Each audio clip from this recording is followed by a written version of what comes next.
कुंभा पढ़ रहे थे, चलिए ठीक है, शाबाश। तो कौन बताएगा आप में से कुंभा के दरबारियों की 8 रचना? हाँ, उनके दरबारियों की 8 रचना। 2 उसकी थी, 1 उसकी थी, इसलिए तो 8 बोला। ठीक है।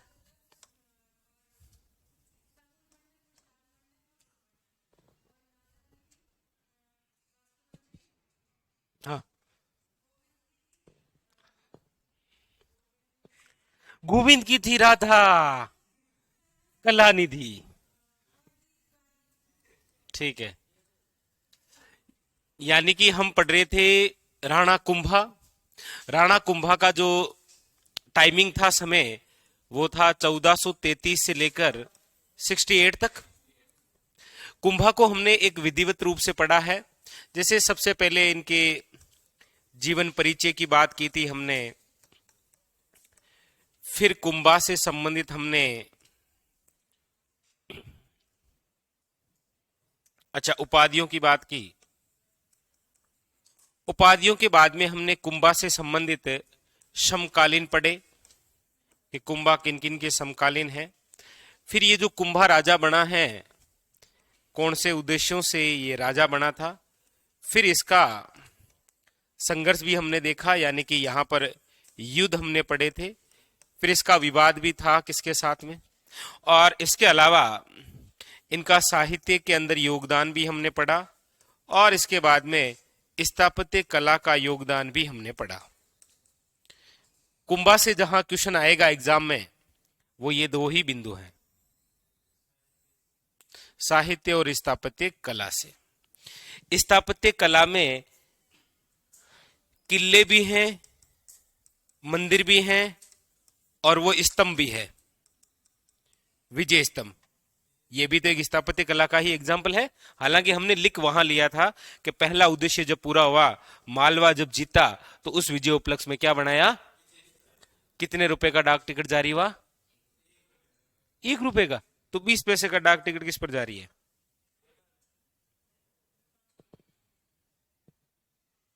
5 रुपए भाई। 20 पैसे का डाक टिकट किस पर जारी है? पता है कहां पढ़ूंगा? कहां पढ़ूंगा? कल्चर में। कल्चर में भी कहां पता है? चित्रकला में। चित्रकला में भी कहां बताऊं? किशनगढ़ में। किशनगढ़ में भी बताऊंगा, बनी ठनी पर। 1973 के अंदर कितने? 20 पैसे का डाक टिकट जारी हुआ। बहुत इंपॉर्टेंट क्वेश्चन है, इनको याद था। और ये जो विजय स्तंभ है, इस पर डाक टिकट कब जारी हुआ?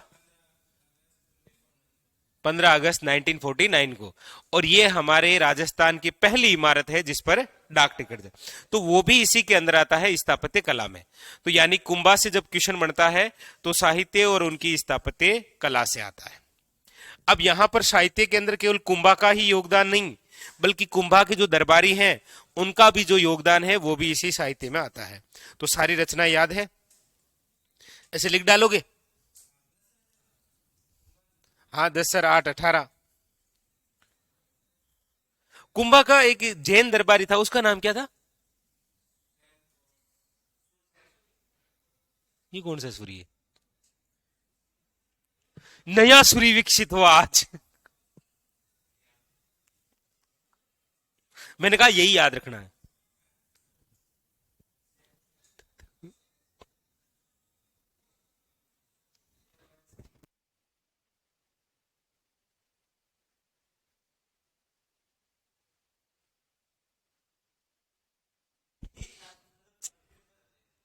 चलो, अब हम कुंभा की कुछ अंतिम बातें पढ़ते हैं, ठीक है? कथन लिख लीजिए, कर्नल जेम्स टोड।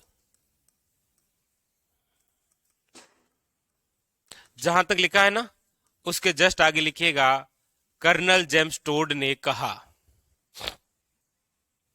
क्या कहा टोड ने? क्या कहा टोड ने? टोड ने यह कहा कि कुंभा को देखकर ऐसा लगता है कि कुंभा में लाखा जैसी प्रेम कला है। लाखा जैसी तो क्या है?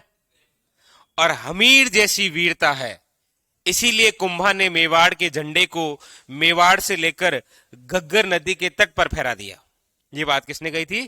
कर्नल जेम्स टोड ने। लिखो, कर्नल जेम्स टोड ने क्या कहा, तो लिखो कि कुंभा में लाखा जैसी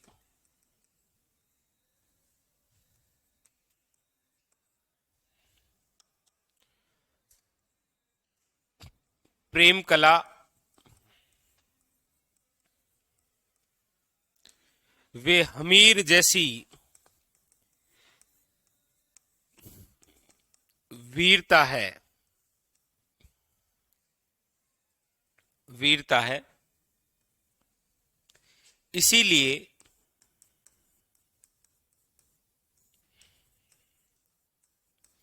इसीलिए कुंभा ने मेवाड़ का झंडा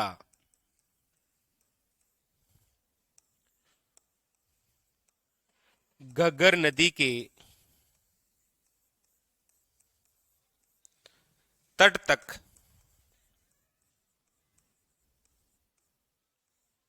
फहरा दिया या लहरा दिया, लेकिन फहरा दिया। उतार लो ये कथन। ये किसका कथन है? टोड का।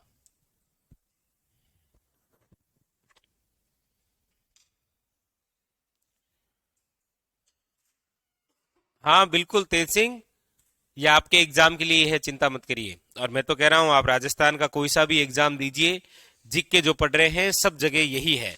ठीक है,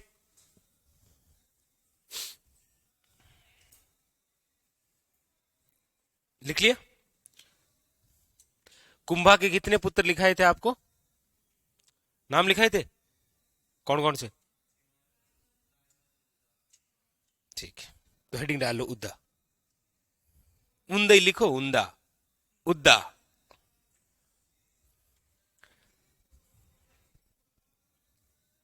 देखो एक बार बोर्ड पर देखो, हम पढ़ रहे हैं राणा कुंभा। राणा कुंभा के दो पुत्र, एक का नाम है उदा, एक का नाम है रायमल। सबसे बड़ा उदा है, रायमल छोटा है। तो रायमल को शुरू से ही पता था कि मैं राजा बनूंगा नहीं, इसीलिए रायमल को जिंदगी में शौक चढ़ा था शादियों करने का। इसकी 11 रानियां थी, इसके 13 पुत्र थे और 2 पुत्रियां भी थी। रुका है फिर भी नहीं है, इसको शादी करने का शौक था। अच्छा, इसको शादी करने का जुनून इतना सर पर था कि ये अपना घर छोड़ के अपने ससुराल में ही रहा करता था। जहां जाता और वहां पर यदि ये शर्त होती, वहां की ये रानी बोलती नहीं नहीं था नठी रुकना पड़े, यहीं ठहर जाएंगे। तो कुंभा तो है मेवाड़ का राजा। कुंभा के बाद में अगला राजा कौन बनेगा ये सब जानते हैं, वो बनेगा उदा। इसीलिए रायमल अपने पत्नियों के घर में ही रहा करता था। जिस समय कुंभा की हत्या हो रही है उस समय रायमल एक नई शादी करके कहां बैठा है? अभी ईडर में। ईडर है गुजरात के पास, वहां पर रायमल है। पीछे से क्या हुआ कि ये जो उदा है, कुंभा धीरे धीरे बुजुर्ग होने लगे। कहते हैं कि यही कुंभा कुंभलगढ़ किले के अंदर एक जल कुंड है जिसका नाम है मामा देव कुंड। इसी के पास में बैठे स्नान कर रहे थे। उदा आया और उदा ने कहा पिताजी मैं भी कुछ हेल्प करूं, सर्फ शैम्पू लाइबॉय संतूर कुछ लगाऊं। कहते हैं उसी बहाने से इस उदा ने अपने ही पिता कुंभा की क्या कर दी?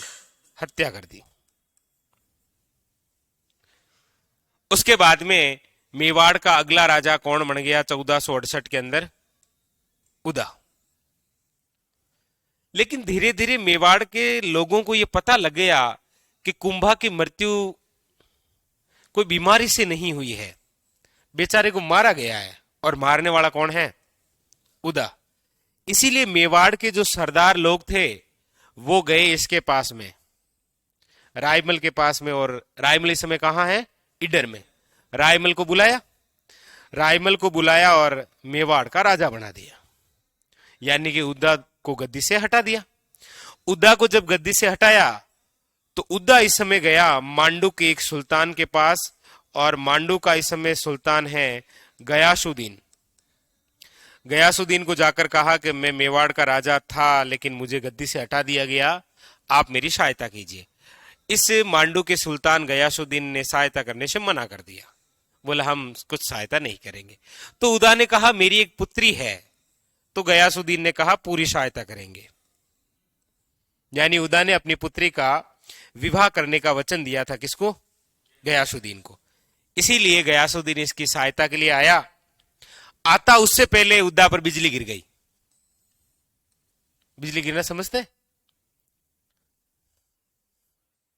काम खत्म, उद्दा मारा गया। पीछे से राजा कौन बना? लेकिन उद्दा के दो पुत्र भी थे, सहसमल और सूरजमल।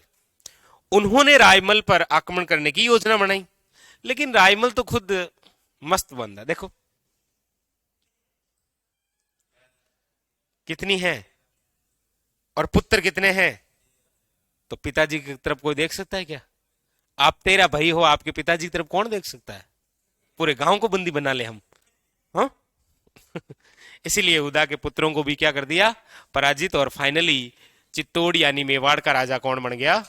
रायमल। बस ये लिख लो, ऐसे बना लो। लिखो, हेडिंग डालो। जहां तक लिखा है ना, देखो कल हमने जहां तक लिखा था ना उसके जस्ट आगे केवल एक लाइन थी। कर्नल जेम्स टोड का कथन लिखा था कि कुंभा में लाखा जैसी प्रेम कला है और हमीर जैसी वीरता है, इसीलिए कुंभा ने मेवाड़ का जो झंडा है वो कहां तक फहरा दिया था? घग्गर नदी के तट तक। ये कथन किसने कहा था? कर्नल जेम्स टोड ने। नेक्स्ट, आपको पता है कुंभा के कितने पुत्र हैं? 2। इसीलिए हेडिंग लगाइए अगला शासक जिसका नाम क्या है? उदा। वैसे पूरा नाम है इसका उदयकरण। उदा या उदयकरण का जो टाइमिंग है वो है आपके सामने 1468 से लेकर 73। ज्यादा टाइमिंग नहीं रहा। हेडिंग डालिए उदा या फिर उदयकरण।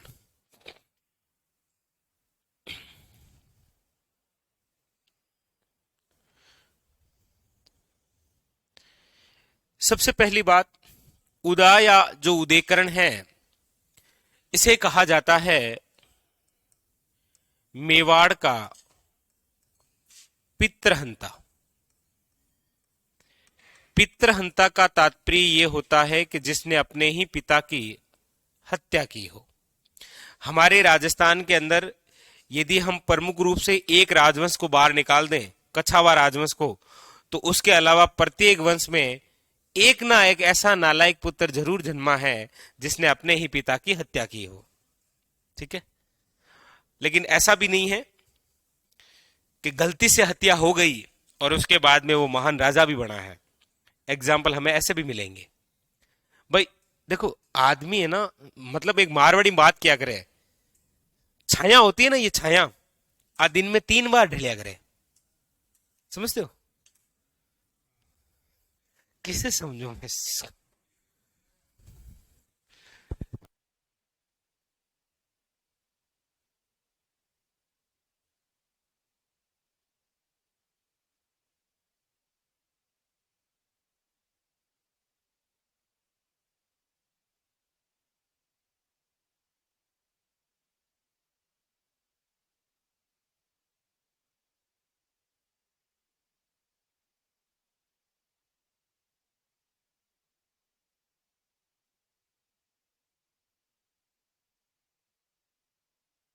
तो ये मेवाड़ का क्या है?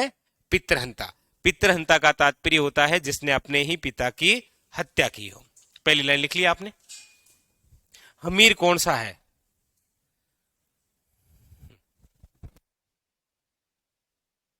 जब यहां कुंभा की तुलना लाखा से की जा रही है और हमीर से की जा रही है, तो ये हमीर तो यही हमीर है ना। ये हमीर कौन सा हमीर है? राणा हमीर ही तो है, उसी से तो तुलना की गई है। तो मेवाड़ का क्या है? पितृहंता। क्यों है पितृहंता? तो अगली लाइन से लिखो, क्योंकि उदा ने उदा ने अपने पिता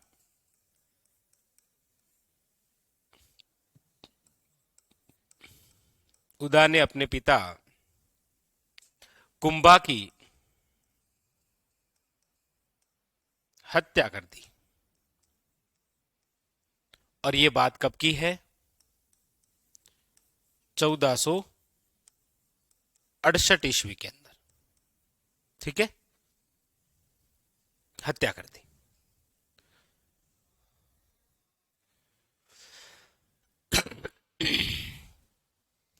यहां पर लिख लेना कहां कर दी थी? कुंभलगढ़ किले में। कुंभलगढ़ किले में क्या कर दी थी? हत्या। ठीक है, अब जैसे हम आगे आगे पढ़ेंगे कि मेवाड़ का पितृहंता उदा कहलाता है, चौहानों का पितृहंता जगदेव कहलाता है, हाँ? प्रतिहारों का पितृहंता मिहर भोज कहलाता है। मारवाड़ के राठौड़ों के पितृहंता दो है, एक तो राव मालदेव है और दूसरा है आपके सामने कौन? बख्त सिंह। ठीक है, वो हम आगे लिखेंगे। तो उदा ने अपने पिता की हत्या की, इसीलिए इसे क्या कहा गया था? मेवाड़ का पितृहंता। हमारे यहां पर कोई पुत्रहंता भी हुआ है? कोई ऐसी मां हुई है जिसने अपने ही पुत्र की हत्या कर दी थी? ऐसे एग्जाम्पल भी हमारे राजस्थान में है। हमारे राजस्थान में सब मिलता है।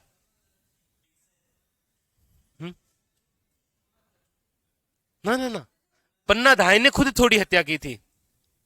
ना ना ना ना,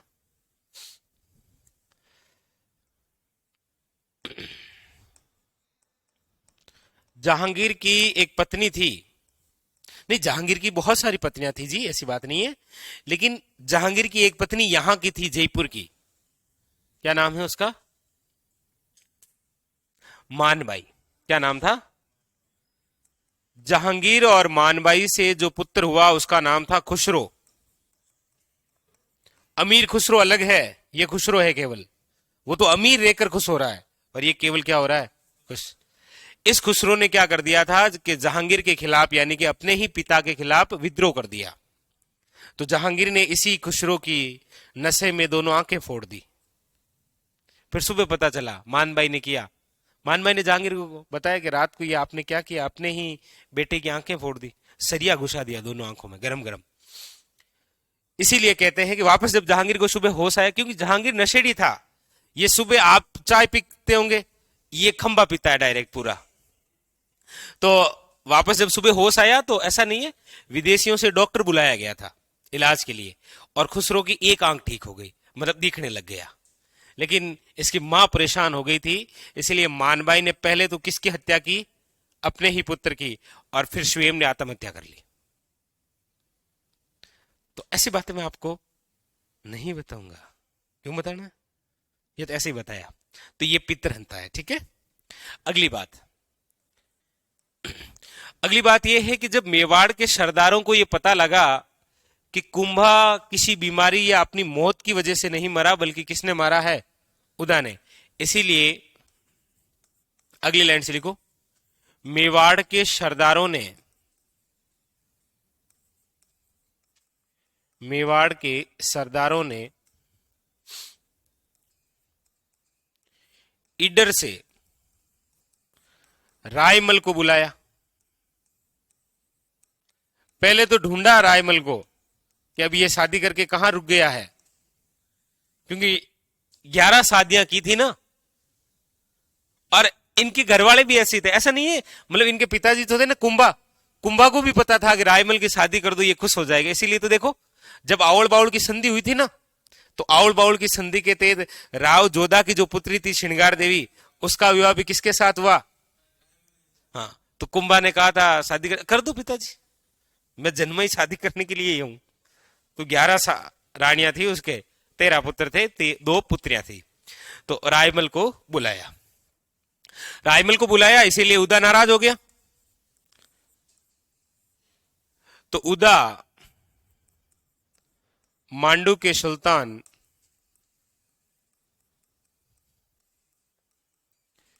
गयासुद्दीन के पास शरण लेने पहुंचा, जैसा कि अभी हमने पढ़ा। शरण ली। पहले तो इसने मना कर दिया कि नहीं शरण नहीं देंगे, नहीं सहायता करेंगे। लेकिन फिर इसने फोटो दिखाई, ये मेरी पुत्री भी है, शादी कर दूंगा। तो इसने बोला चिंता ही मत कर, अब तो पूरी सहायता करेंगे। लेकिन तब तक क्या हो गया, बिजली गिरने से उदा की मृत्यु हो गई। बिजली गिरने से उदा की मृत्यु हो गई। भगवान को यही मंजूर था। दुष्ट प्राणी अपने पिता की हत्या की थी, तो ऐसे ही होगा। कुंभ श्याम मंदिर चित्तौड़गढ़, जिसका निर्माण कुंभा ने करवाया था, हमने कल ही तो पढ़ा था। हाँ, कुंभलगढ़ किले के अंदर भी है कुंभ स्वामी मंदिर, जिसे मामादेव का मंदिर कहा जाता है। ठीक है, तो बस उदा का काम हो गया। उदा इस दुनिया में नहीं रहा। अब हम जिसको पढ़ेंगे वो है आपके कौन सा, रायमल। उदा की मृत्यु के बाद में उदा के दो पुत्र भी थे, सहसमल और सूरजमल। इन दोनों ने मिलकर और गयासुद्दीन को साथ में लेकर रायमल पर अटैक भी किया था। लेकिन रायमल और रायमल के पुत्रों ने मिलकर इन तीनों को यहां से खदेड़ दिया और रायमल क्या बन गया, राजा। ठीक है, वो नहीं आता है। उदा के बारे में एग्जामिनर जब भी क्वेश्चन पूछता है तो केवल ये दो ही क्वेश्चन बने हैं आज तक। ये कभी पूछा नहीं गया है, लेकिन ये लाइन भी बहुत इंपॉर्टेंट है कि उदा को मेवाड़ के सरदारों द्वारा गद्दी से हटाने के बाद निम्न में से किस सुल्तान से सहायता मांगी थी। सहायता जिससे मांगी जाती है, ऐसे क्वेश्चन एग्जाम के लिए इंपॉर्टेंट होते हैं ना। जैसे हर बार पूछा जाता है कि कर्मावती ने राखी भेजकर किससे सहायता मांगी। ठीक है, वैसे कर्मावती ने दो मुगल बादशाहों से सहायता मांगी थी। किस किस से, हुमायूं और बाबर। बाबर से भी मांगी थी, वो अलग बात है कि आए दोनों ही नहीं, लेकिन सहायता तो मांगी थी दोनों से ही। बस कंप्लीट। ये तो आई गया समझ में। बिजली गिराऊं, नहीं गिरने से मर गया उदा। आगे लिखो, अगला है, इसके नाम के आगे ये ठीक लगता है, महाराणा रायमल। हाँ? ना ना, वो जैसलमेर का प्राचीन नाम तो मांड है, मांडू मालवा में है। इसका टाइमिंग लिखिए, 1473 से लेकर 1509 तक राजा रहेगा कौन, रायमल। तो देखो, किस्मत रायमल जैसी भी होती है। कभी सोचा ही नहीं कि ये मेवाड़ के राजा भी बनेंगे। जीवन में एक ही उद्देश्य लिया कि जितनी हो उतनी शादियां करेंगे, क्योंकि पापा है राजा तो खून की तो कोई कमी है नहीं, मकान में कमी आएगी नहीं, मकान बनाते रहेंगे और लारे बच्चों को कोई दिक्कत है नहीं। लेकिन देखो, और राजा रहा भी तो रहा, कितने सालों तक राजा रहा ये भी देखो। ठीक है, इसलिए काम ईमानदारी से करना है। कुछ भी काम करो ईमानदारी से, रायमल की तरह। महाराणा रायमल, देखिए महाराणा रायमल की हम बात करते हैं तो सबसे पहले एक बात लिख लो, कुंभा का पुत्र। ये किसका पुत्र है, कुंभा का पुत्र, लिखो। दूसरी बात, ईडर से बुलाकर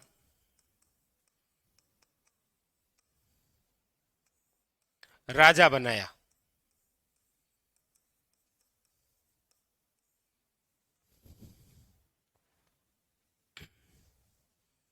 ईडर से बुलाकर राजा बनाया।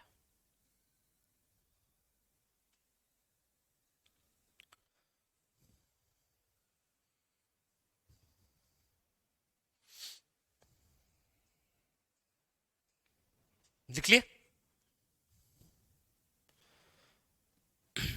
अब देखो, वैसे महाराणा रायमल की टोटल तो 11 रानियां थी। ठीक है, 13 पुत्र थे, 2 पुत्रियां थी। हमारे लिए 3 रानियां, 3 पुत्र और 1 पुत्री इंपॉर्टेंट है एग्जाम के लिए। ठीक है, सारी लिखूं, सर लिखूंगा 11 रानियां थी, नहीं ना, याद रह जाएगा मतलब।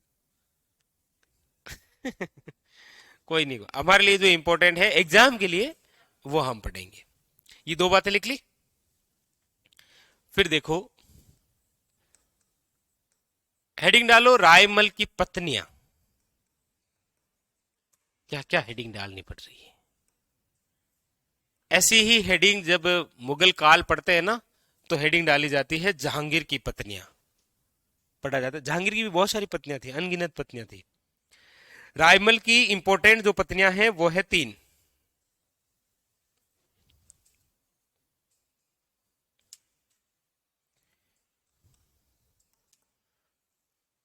देखो, एक तो है श्रृंगार देवी। कौन है? श्रृंगार देवी। श्रृंगार देवी इसीलिए इंपॉर्टेंट हो जाती है क्योंकि रायमल और श्रृंगार देवी का जो विवाह है वो एक संधि के तहत हुआ है, और वो संधि कौन सी है? आवड़ बावड़ की संधि, इसीलिए इंपॉर्टेंट हो जाता है।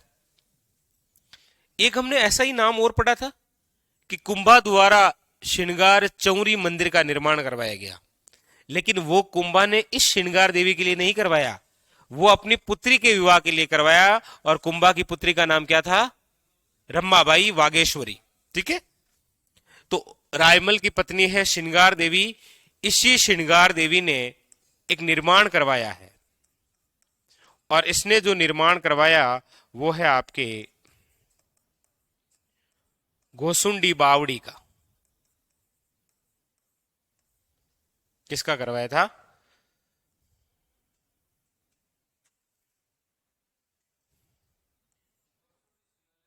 गोसुंडी बावड़ी, बिल्कुल। ये जो गोसुंडी बावड़ी है ये कहां पर है? याद रखिएगा, चित्तौड़गढ़ में। और गोसुंडा बांध भी कहां है? चित्तौड़गढ़ में, बिल्कुल है। जैसा कि हमारे प्रिय विद्यार्थी ने बताया अभी।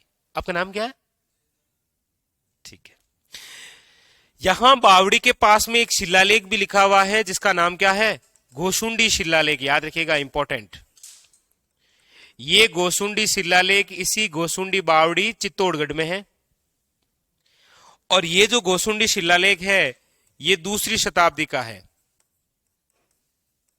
इसका टाइमिंग क्या है? 2री शताब्दी, यानी कि एक शासक है जिसका नाम है शर्वेतात।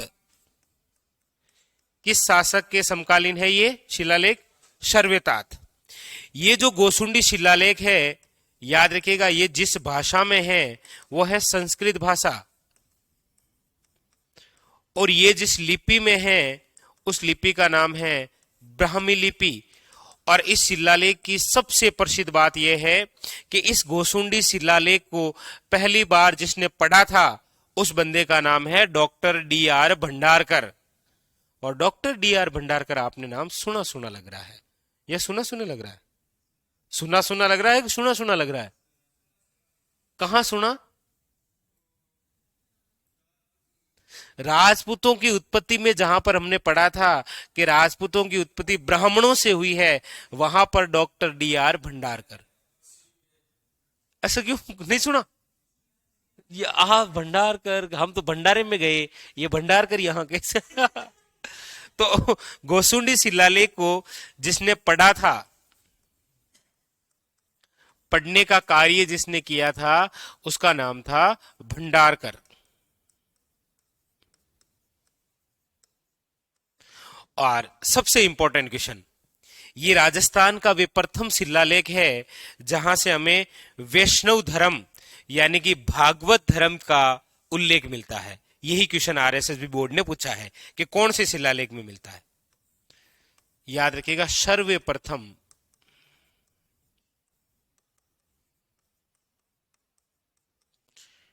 वैष्णव या भागवत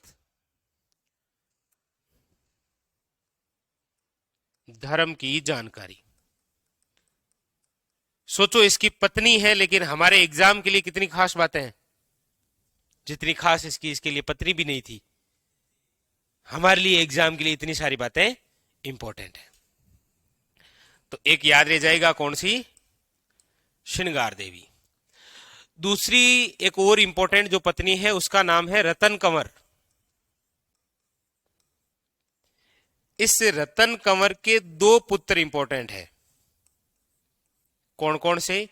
एक तो जो अगला राजा बनेगा वह है संग्राम सिंह, लेकिन उसका बड़ा भाई है ना पृथ्वीराज सिसोदिया, नाम सुना है?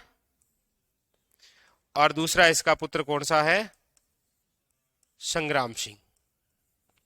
ये दोनों सगे भाई हैं। पृथ्वीराज सिसोदिया नाम सुना है? राजस्थान का उड़ुआ राजकुमार जिसे बोलते, ये वही है। और एक इसकी पत्नी है जिसका नाम है वीर कंवर, और इसका पुत्र है कौन सा? जयमल। तो रायमल के बाद में मेवाड़ का अगला राजा कौन बनेगा, इसको लेकर इन तीनों भाइयों में संघर्ष होगा। जयमल, पृथ्वीराज और कौन? संग्राम सिंह। मेनली संघर्ष इसमें सबसे बड़ा भाई कौन है? दूसरा भाई बड़ा कौन सा है? और तीसरा कौन सा है? हाँ, है तो तीनों के बाप तो एक ही है, माता अलग अलग है। तो उस हिसाब से ये दोनों सगे भाई हैं, याद रखना, ठीक है। तो पहला है पृथ्वीराज, दूसरा है, तीसरा कौन सा है? तो बेचारा संग्राम सिंह कभी नहीं कहता है कि मैं राजा बनूंगा, लेकिन इन ऊपर वालों दोनों को शक है कि राजा ये बनेगा, पता नहीं क्यों। और वो बिल्कुल आपकी तरह, कोई टेंशन नहीं है, सुबह 9 बजे तक सोता रहता है, शाम को 12-1 बजे तक आपके रील्स देखता रहता है, लेकिन उनको लग रहा है कि ये राजा बनेगा। कैसे लग रहा आगे मैं बताऊंगा। तो यहां पर एक शब्द लिखा मैंने, कौन सा? वीर कंवर। आपने एक ये नाम सुना है, वीर कुंवरी? आपने नहीं सुना होगा, सुनने की इच्छा है ना? ये, ये हम इस निर्दलीय पाठ से सुनेंगे। कल से ना आप इधर बैठ जाएंगे, ये पूरा निर्दलीय ग्रुप है। कहां पढ़ते हैं वीर कुंवरी?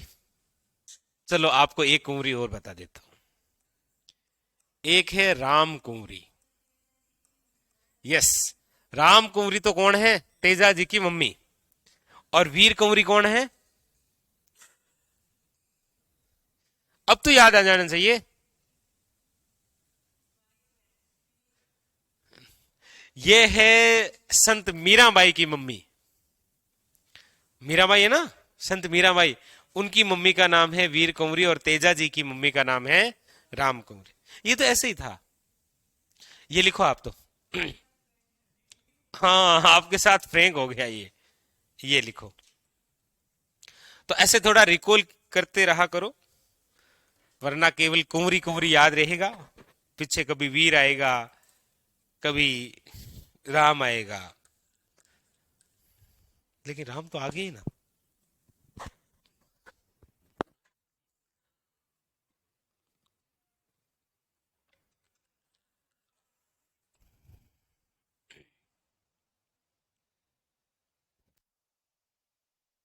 बिल्कुल यही है।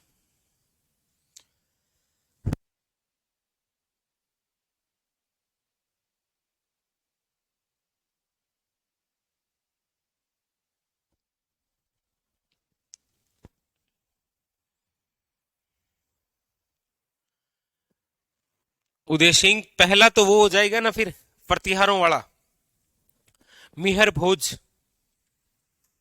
मिहर भोज हो जाएगा पहला, फिर दूसरा हो जाएगा जगदेव, तीसरा हो जाएगा उदा।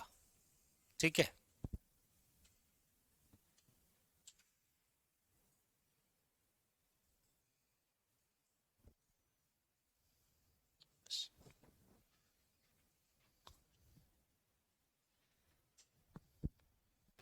तो श्रृंगार देवी, रतन कंवर और वीर कंवर, और इधर ये गोसुंडी बावड़ी, गोसुंडी शिलालेख, याद रखिएगा 2री शताब्दी सर्वेतात, ये पूछा गया क्वेश्चन है।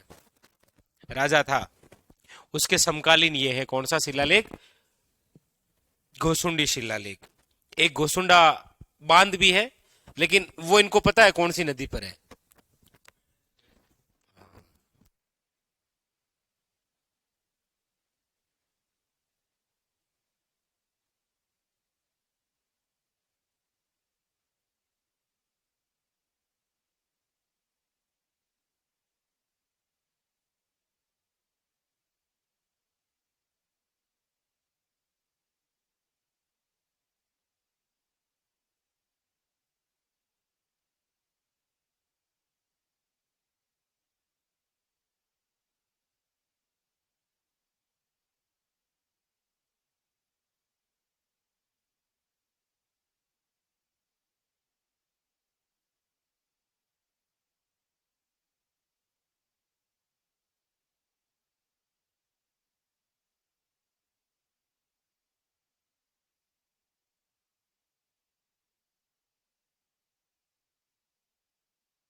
हाँ, भंडार कर, पढ़ने का कार्य भंडारकर ने किया था। ठीक है, लिख लिया।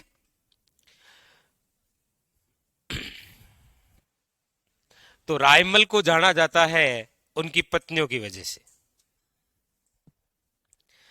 अब अगली बात यह है कि रायमल के द्वारा भी कुछ निर्माण करवाया गया है, उनको भी हम पढ़ते हैं।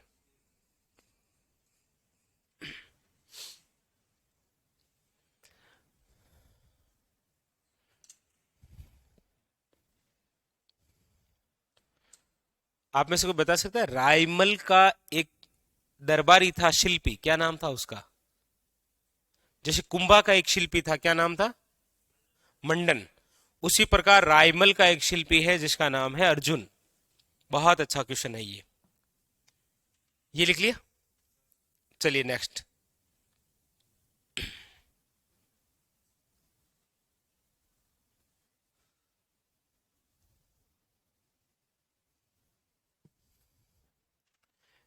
आगे चले, अगली बात लिखिएगा। रायमल तो लिख ही रहा ना, तो फिर अगली लाइन से लिखो शिल्पी। रायमल के दरबार में एक शिल्पी था जिसका नाम क्या था? अर्जुन। इसके दरबार में प्रशस्तिकार रहा करते थे, मतलब लेखक रहा करते थे, जिनका नाम है महेश भट्ट वे गोपाल भट्ट।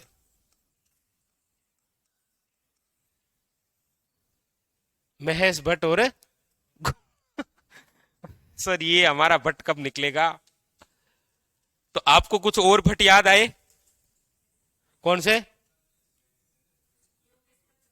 यस, देखो ज्योतिंग भट्ट और धनेश्वर भट्ट है लाखा के, मोक्कल के हैं योगेश्वर भट्ट और विष्णु भट्ट, रायमल के हैं महेश भट्ट और गोपाल भट्ट।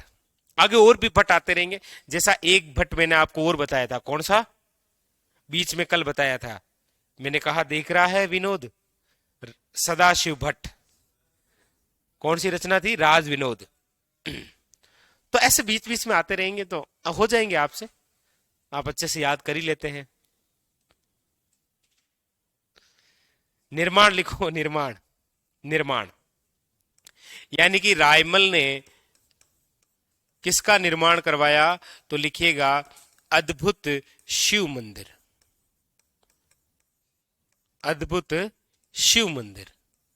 और ये जो अद्भुत शिव मंदिर है ये कहां बनाया? चित्तौड़गढ़ में, याद रखिएगा। ठीक है, एक तो ये लिख लीजिए और दूसरा लिख लीजिएगा कि एकलिंग जी के मंदिर का पुनर्निर्माण करवाया था इन्होंने।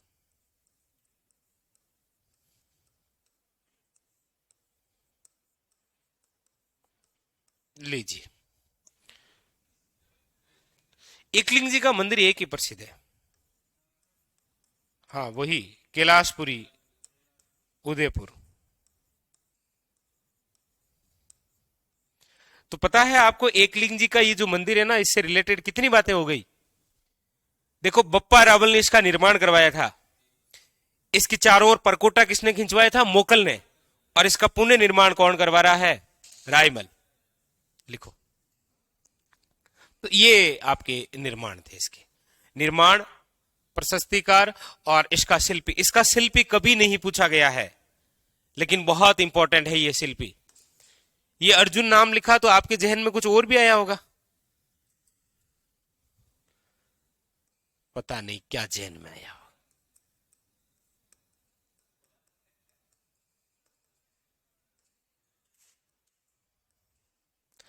हमारे राजस्थान का एक मंदिर है जिसके वास्तुकार है ये तीन, अर्जुन, भाणा और मुकुंद। जैसे विजय स्तंभ के वास्तुकार चार है ना, जेता, नापा, पुंजा और पोमा, वैसे ही है अर्जुन, भाणा और मुकुंद। हमारे राजस्थान में एक मंदिर बना है, सपनों में बना मंदिर। नाम है मंदिर का जगदीश मंदिर, उदयपुर के अंदर। जगत सिंह ने बनाया था। उस जगदीश मंदिर के वास्तुकार थे कौन? अर्जुन, भाणा और मुकुंद। आगे जब पढ़ेंगे, अभी मेवाड़ में ही है वो जगत सिंह, तो उस समय जब ये नाम आएगा तो मैं आपको पूछूंगा ये अर्जुन कौन है, तो मुझे मत बताना सर ये सबसे बड़ा धनुर्धर अर्जुन है। ठीक है, हाँ उस समय तो मत बताना, बाकी तो कोई नहीं, बस कैसा ये, हाँ लिख लो पीछे कहीं लिख लो।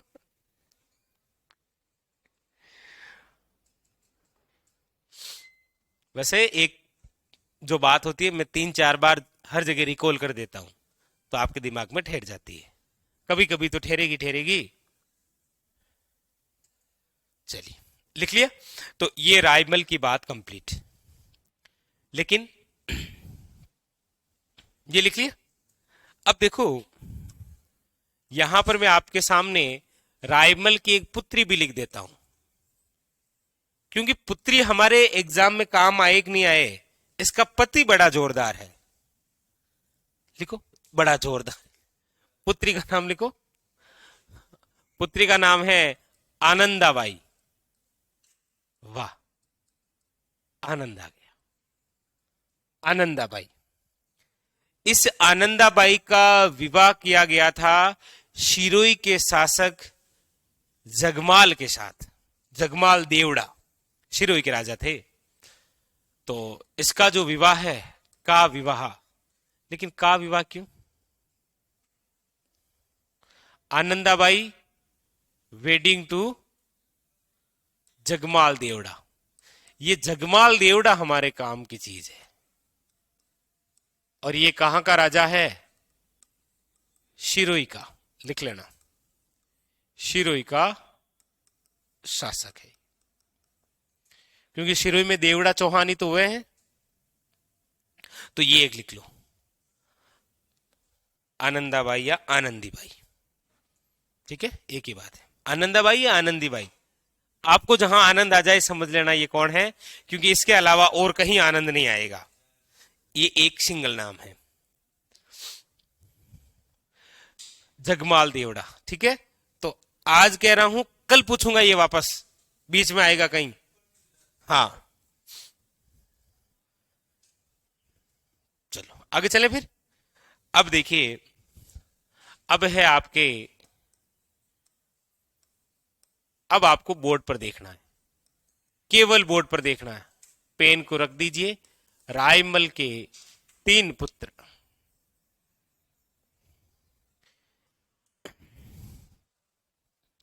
रायमल के 3 पुत्रों में से एक पुत्र का नाम है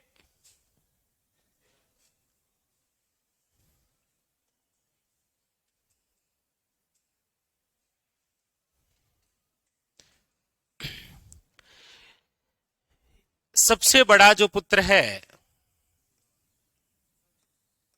वो है पृथ्वीराज सिसोदिया।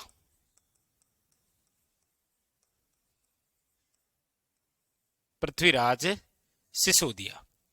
दूसरा जो बड़ा पुत्र है उसका नाम है जयमल, और तीसरा जो पुत्र है उसका नाम है संग्राम सिंह। अभी हम संग्राम सिंह ही कह रहे हैं, आगे चलकर इनकी भी एक शॉर्ट नाम से, हाँ क्या नाम होगा, केवल सांगा। ये 3 है। सांगा को पता है कि मेरे 2 बड़े भाई हैं, यदि ये भी किसी कारणवश मृत्यु को प्राप्त कर लेता है तो भी राजा कौन बनेगा? मेरा नंबर तो आएगा नहीं। इसलिए सांगा बिल्कुल आपकी तरह है। संग्राम सिंह बड़ा मस्त रहता, खाता पीता सोता और रील्स देखता रहता है। लेकिन इन दोनों भाइयों को ऐसा लगता है कि राजा ये बनेगा, क्योंकि एक तो ये है कि जब बचपन में ही थे ये, तो ये दोनों भाई मिलकर इसको बहुत पीटा करते थे संग्राम सिंह को। तो संग्राम सिंह की बॉडी तो शुरू से ही पहलवान सी थी, तो डर लगता था इन दोनों, कभी ये भचीड़ देगा हमें। वो मस्त था, जिम जाता था, ज्यादा कोई काम था नहीं। लेकिन इन दोनों को अक्सर लगा करता था कि कौन राजा बन सकता है, क्योंकि जैसे घर के अंदर छोटे 2-4 भाई होते हैं ना, तो मतलब छोटे होते तभी घर वाले कहने लग जाते हैं कि मैं तो आगे चलकर इसके साथ रहूंगी। माँ बोलती है ना कि मैं तो मेरे दूसरे वाले के साथ रहे, पिताजी बोले मैं सबको निकाल दूंगा, मैं अकेले ही रहूंगा यहाँ। होता है ना? तो ऐसे मतलब वहां दरबार के अंदर बातें चलती थी कि राजा बनेगा तो वही बनेगा। कितना क्यूट सा है। कौन? संग्राम सिंह। ऐसी इसीलिए ये दोनों भाई इससे नफरत किया करते थे, जबकि ये दोनों सगे भाई थे। कौन? संग्राम सिंह और, देखो ये सगे भाई थे। तो पृथ्वीराज, सिसोदिया, जयमल और संग्राम सिंह, ऐसा कहते हैं कि अक्सर ये दोनों मिलकर उसको पीट दिए। उसको बचाने केवल आया करता था वो है संग्राम सिंह का चाचा, जिसका नाम है सारंगदेव। क्या नाम है? वो सांगा का चाचा है, यानी कि किसका भाई है? तो इसका भाई है, वो कभी कभी इसको बचाने आ जाता है। तो इनको भी लगता है कि संग्राम सिंह को सब चाहते हैं। इसकी आईडी में देखा तो फॉलोवर भी बहुत ज्यादा। तो मतलब सब किसको चाहते हैं? संग्राम सिंह। तो अक्सर ये दोनों मिलके जब घर वाले बाहर जाया करते थे, दोनों मिलकर इसको पीट दिया करते थे, और ये बेचारा चुपचाप मार खा लेता और फिर घर को वालों को कहता भी नहीं था, मस्त रहता। समय की बात है कि इन दोनों में अच्छे संबंध थे पहले। किस किस में? पृथ्वीराज, सिसोदिया और जयमल। जब तक इन दोनों में एक खत्म नहीं हुआ तब तक ये बहुत गहरे दोस्त थे। इनकी दोस्ती के बीच में एक महिला आई थी जिसका नाम था ताराबाई। बहुत खूबसूरत हुआ करती थी उस समय। जिस समय ये तीनों समकालीन ना, पृथ्वीराज, सिसोदिया, जयमल और संग्राम सिंह, उस समय पूरे राजस्थान में एक ही महिला खूबसूरत थी और उसका नाम था तारा। पिताजी ने भी उसका नाम क्या रखा था? ताराबाई। अजमेरू किला है ना तारागढ़ का, वो उसी के नाम पर है, तारा। तो उसको लेकर उस पर सबसे ज्यादा मोहित कौन था बेचारा? जयमल। जयमल कहता था इससे कि शादी करेंगे तो उसी से करेंगे, ये कुछ नहीं कहता था, जबकि आखिरी में इसी ने सब कुछ कबाड़ा कर दिया। तो जयमल की पहली पसंद थी कौन? ताराबाई। ताराबाई के जो पिता है उनका नाम था राव सुल्तान सोलंकी। सुल्तान सोलंकी था। वो था टोडा का राजा। टोडा है ना, टोडा, टोडा टोंक में सुना ना। अब तो टोडा कहां है? अब तो केकड़ी में चला गया। तो पहले टोडा का राजा था वो कौन? राव सुल्तान सोलंकी। लेकिन राव सुल्तान सोलंकी से क्या है कि मांडू का जो सुल्तान है गयासुद्दीन, उसने टोडा छीन लिया था। तो राव सुल्तान सोलंकी तो फ्री हो गया। तब राव सुल्तान सोलंकी ने 3 राजकुमारों को कहा था, जयमल, पृथ्वीराज, सिसोदिया और एक आमेर का राजा, कि आप तीनों में से जो भी मुझे टोडा लाकर देगा मैं उसको अपनी तारा दूंगा, मतलब ताराबाई दूंगा। तो ये तो ज्यादा लोड लेता नहीं था। सबसे ज्यादा लोड को किसने लिया? जयमल क्या है, जबरदस्ती घर चला गया उसके। बोला नहीं नहीं नहीं, टोडा आए कि नहीं आए मैं इसको लेके जाऊंगा। तो कहते हैं कि सोलंकियों ने इस जयमल की हत्या कर दी। किसकी? जयमल की। लेकिन उससे पहले एक समय का अवसर है कि जब ये दोनों भाई मिलकर संग्राम सिंह को पीटा करते थे और संग्राम सिंह को बचाने के लिए इसका चाचा आया करता था सारंगदेव। तो सारंगदेव ने तीनों को एक जगह बैठा कर पूछा कि भाई आप ये आपस में झगड़ा क्यों करते हो? तो इन दोनों ने कहा कि हमें लगता है कि पिताजी के बाद में ये राजा बनेगा, इसलिए जब भी हमारा मूड खराब होता है तो इसका अच्छा कर देते हैं। तो बोला कि अगर ऐसी बात है तो हमारे यहां पहले बाड़मेर में एक गांव हुआ करता था, भीमल गांव। वहां पर एक महिला रहा करती थी, चारणी महिला, जो कि भविष्यवाणी किया करती थी भीमल गांव की। तो सारंगदेव इन तीनों को लेकर गया उस चारणी महिला के पास, और ये गए तीनों। तो देखा कि आज तो राजकुमार आए हैं, सारे का सारा मेवाड़ यहां आ गया। तो बोला बताइए क्या आदेश है? क्या आदेश कुछ नहीं है माता, आपको ये बताना है कि इन तीनों में से राजा कौन बनेगा। तो उस महिला ने भविष्यवाणी की कि राजा कौन बनेगा? संग्राम सिंह। जैसे ही ये बात सुनी, दोनों भाइयों ने मिलकर संग्राम सिंह की एक आंख फोड़ दी कि ले, घुसा दिया भाला कि अब राजा कैसे बनेगा। तो जब इन दोनों भाइयों ने मिलकर किसकी आंख फोड़ दी? संग्राम सिंह ने हमेशा के लिए मेवाड़ छोड़ दिया। सारंगदेव ने इसको समझाया कि देख बेटा, राजोग बनी कि नहीं बनी बात तो अलग चीज है, पहले जिंदा रहना भी तो जरूरी है ना, और ये तुम्हें जिंदा छोड़ेंगे नहीं क्योंकि आंख तो गीप रही। दो में से एक तो हो ही गई और दूसरी भी चली गई, तो इसीलिए ये संग्राम सिंह स्थान है श्रीनगर। कहां है? ये है अजमेर जिले में। अरे हमारे राजस्थान में सब है, श्रीनगर केवल जम्मू कश्मीर में थोड़ी, हमारे यहां पर भी तो है। तो श्रीनगर में करमचंद पंवार के पास क्या ले ली? शरण ली, यही रहने लग गया। करमचंद ने भी क्या किया? करमचंद की एक पुत्री थी जिसका नाम था जसोदा। क्या नाम था? करमचंद की पुत्री जिसका नाम है जसोदा। करमचंद की पुत्री जसोदा से संग्राम सिंह ने विवाह कर लिया।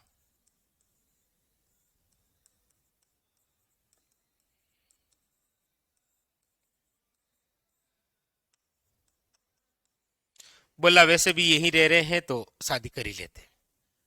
तो ये तो इन्होंने तो अपना घर बसा लिया, ये दूसरे के घर जाकर वहीं बस गया। कौन?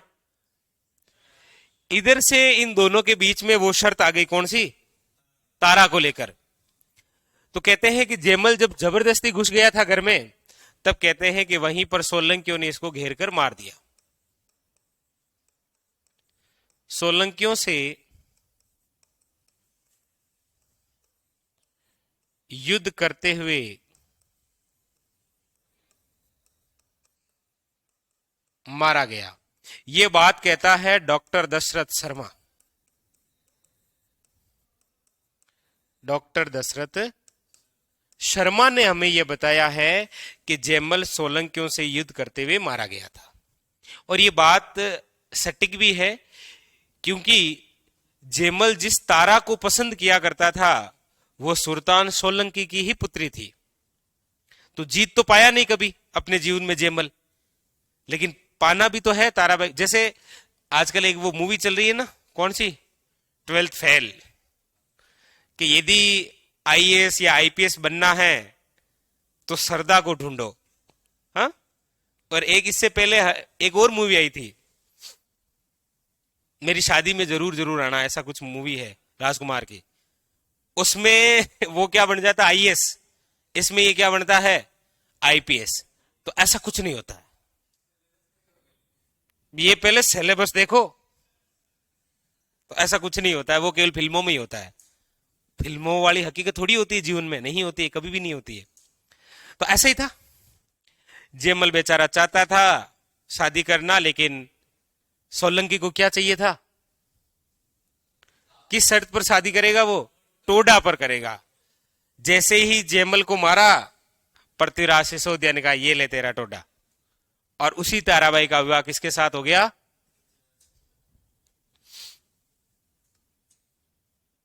ये बहुत तेज धावक था, इसीलिए इसे क्या बोलते हैं? राजपूताने का, हाँ, उड़वा या उड़ना राजकुमार, तेज धावक होने का। यह आपकी तरह था, उड़ता ही रहता था। गोपालपुरा बाईपास से घर, घर से गोपालपुरा बाईपास। ठीक है। पृथ्वीराज सिसोदिया की दूसरी इंपॉर्टेंट बात, इसकी पत्नी जिसका नाम क्या है? ताराबाई। और ये ताराबाई याद रखिएगा, टोडा के सुल्तान सोलंकी की क्या है? पुत्री। और यह विवाह एक शर्त के तहत ही हुआ था। ठीक है। इसीलिए ताराबाई इस समय की पद्मिनी थी, ये समझ लो। इसलिए एक बार पृथ्वीराज सिसोदिया से रूठ कर चली गई थी। उसी समय पृथ्वीराज सिसोदिया के दरबार में एक महिला सहायता मांगने आई थी, और आपको पता ही है राजा की आदत। लेकिन ये कौन है? राजकुमार। इसने उस महिला को उठाकर अपने घर में ही रख लिया। जब तक ताराबाई रूठ कर गई थी कहां पर? अजय मेरुदुर्ग में, तब तक उन दोनों के पुत्र हो गया। वो अवैध संतान कहलाया था। पृथ्वीराज सिसोदिया की पासवान थी जिसका नाम था फुत्तल दे, और उसी फुत्तल दे का पुत्र है जिसका नाम है बनवीर। बनवीर है ना, वो बनवीर नाम सुना है, बनवीर पन्ना धाई ने उदय सिंह को बचाने के लिए, वो बनवीर यहां से निकला है गलती से। काश ये उस रात ताराबाई रुक जाती तो बनवीर नहीं आता, लेकिन ये तो रूट कर चली गई।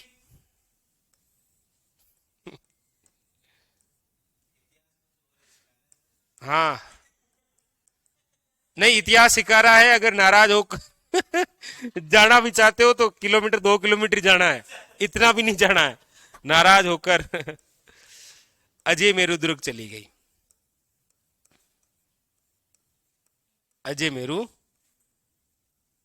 चली गई। तब तक इसके पास में सहायता मांगने आ गई कौन? महाराष्ट्र की फुत्तल दे। वो कहां से आई थी? महाराष्ट्र से आई थी।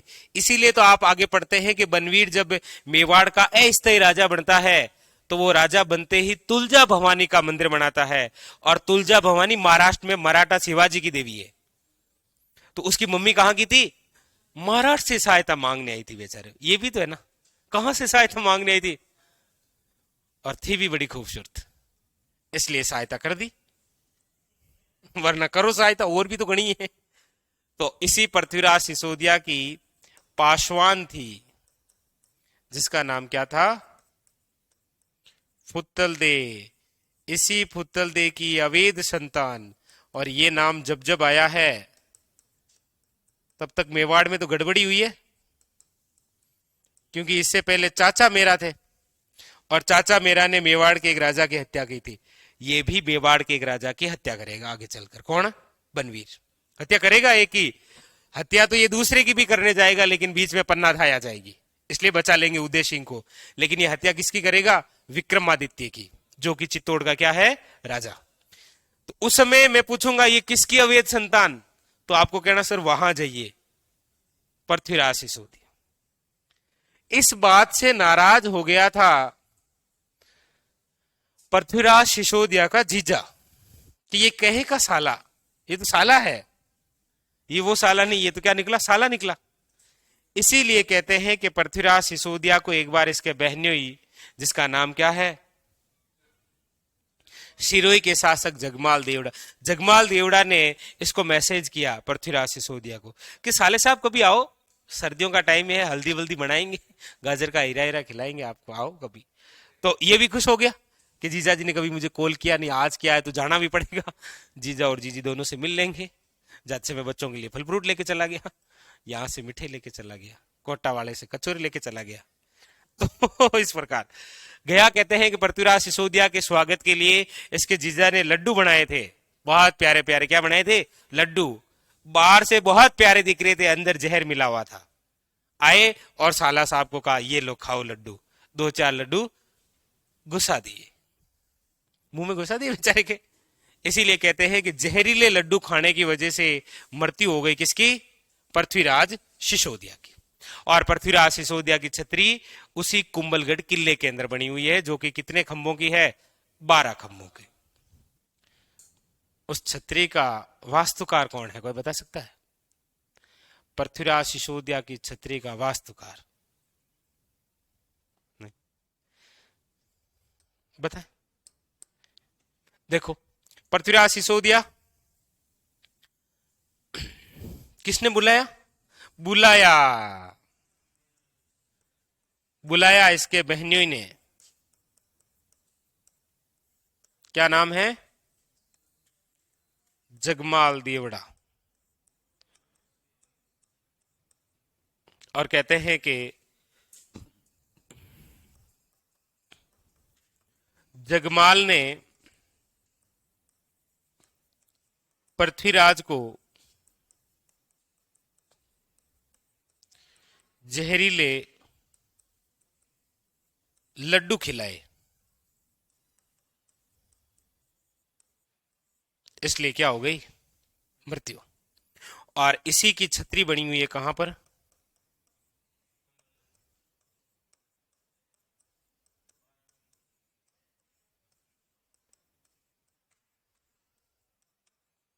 बारह खंभों की।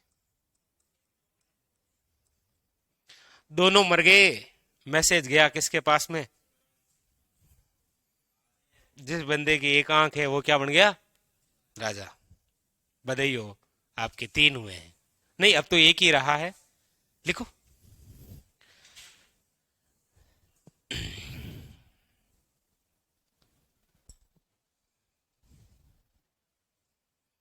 घुंगरा घाटी कहाँ है? घुंगरा घाटी आरपीसी का कार्यालय अजमेर है। वहां पर वो घुंगरा घाटी इसीलिए घुंगरा घाटी है क्योंकि जब पृथ्वीराज चौहान संयोगिता को उठाकर लेकर आया था ना, तो उसकी पायल का एक घुंघरू वहां गिर गया था, इसीलिए उसका नाम है घुंगरा घाटी। अजमेर है ना आरपीसी का कार्यालय।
तो इस छतरी का वास्तुकार बताया नहीं आपने मुझे, बता दिए क्या? बहुत यूनिक क्वेश्चन है ये।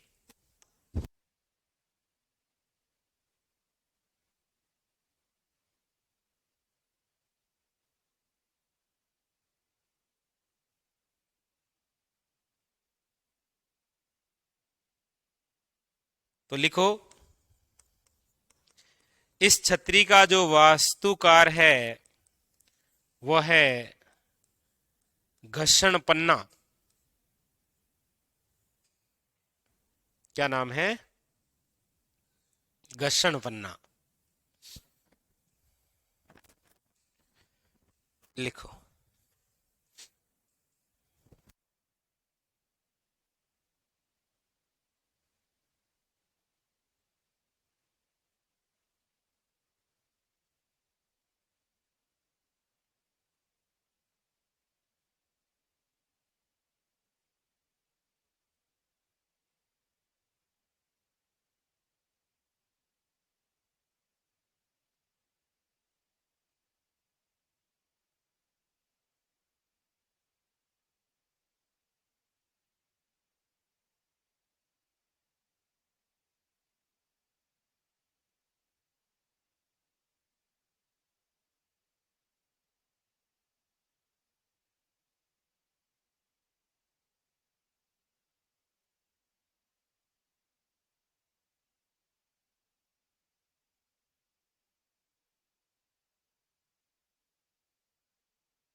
लिख लिए ये?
चलिए, लिख लिया? नहीं लिखा? लिखो लिखो लिखो। अच्छा, अभी तक तो केवल यही कंप्लीट हुआ होगा, घर्षण पर नहीं लिखा होगा।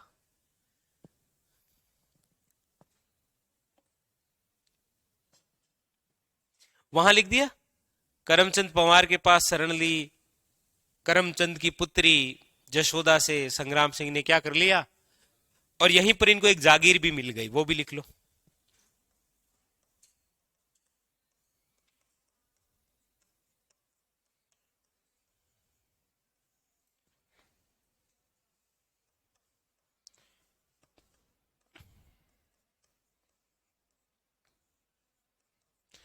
बंबई की जागीर मिली, बंबई नहीं बंबई। भाई करमचंद ने कहा बेटा ये जसोदा से शादी कर ले और ये 4 प्लॉट तुम्हारे, तो ये वही प्लॉट है? 10 बीघा खेत दे दियो कि ओल मिर्चा भाओ।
ये लिख लिया?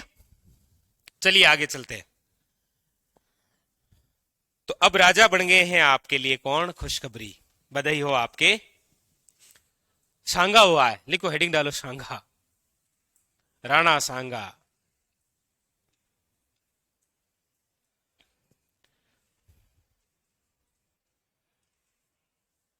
हेडिंग डालिए राणा सांगा। लिख लिया ना सबने? ये पन्ना ध्यान रखना भैया, कौन सा पन्ना है? हाँ, पूछूंगा कल आते ही कौन सा। हेडिंग डालिए राणा सांगा। राणा सांगा की हम बात करते हैं तो इनका टाइमिंग है 1509 से लेकर 1528। टाइमिंग याद रखना है भाई, एग्जाम में पूछा जाता है राणा सांगा का टाइमिंग। राणा सांगा या फिर इसी का नाम है संग्राम सिंह फर्स्ट, क्योंकि आगे संग्राम सिंह सेकंड भी आएंगे। हाँ, संग्राम सिंह सेकंड तो नाम सुना ही होगा आपने। हाँ सर, इसके आगे फर्स्ट लगा दो, उसके आगे सेकंड लगा देंगे। उसकी पुत्री बहुत प्रसिद्ध है शकुंतला, उसके लिए सहेलियों की बाड़ी बनाई थी, वो संग्राम सिंह सेकंड है, ये है फर्स्ट। तो लिखिए सबसे पहले जन्म, सांगा का जन्म हो रखा है, हैप्पी बर्थडे आएगा इनका 12 मई 1482 के अंदर जन्म हुआ था। किसका? राणा सांगा का। 12 मई आए तो उस दिन स्टेटस लगा देना। हाँ, 12 मई कोई और क्या हो रखा है? इतिहास में कुछ और भी हो रखा है क्या? 12 मई 1459,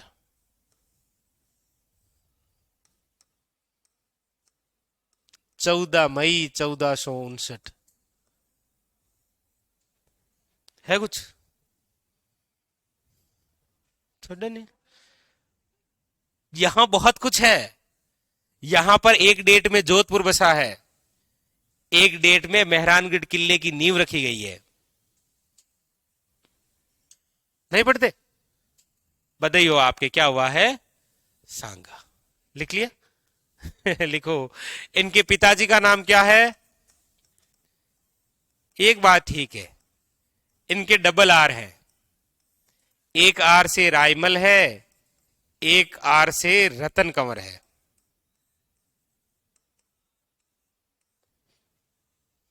डबल आर। तो जिंदगी में आपको डबल आर रहनी है। रोन्स बेचारा रेंज रोवर है, डबल आर। तो यहां पर भी डबल आर। एक है रायमल, दूसरे इनकी माता का नाम क्या है? रतन कंवर। इनके चाचा का नाम भी लिख लो। इनके चाचा का नाम तो क्या है? शारंग देव। इनके दादा का नाम लिखने की आवश्यकता नहीं है, आपको याद होना चाहिए। क्या नाम है इनके दादाजी का? कुंभा।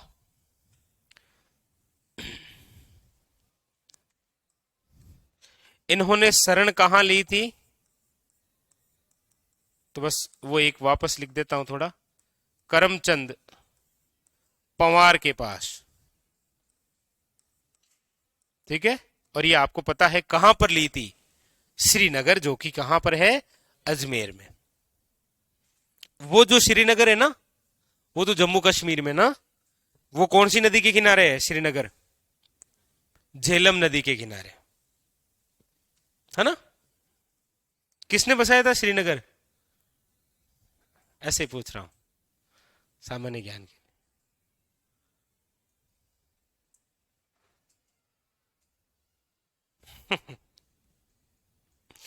चलो बता दो। सम्राट अशोक ने।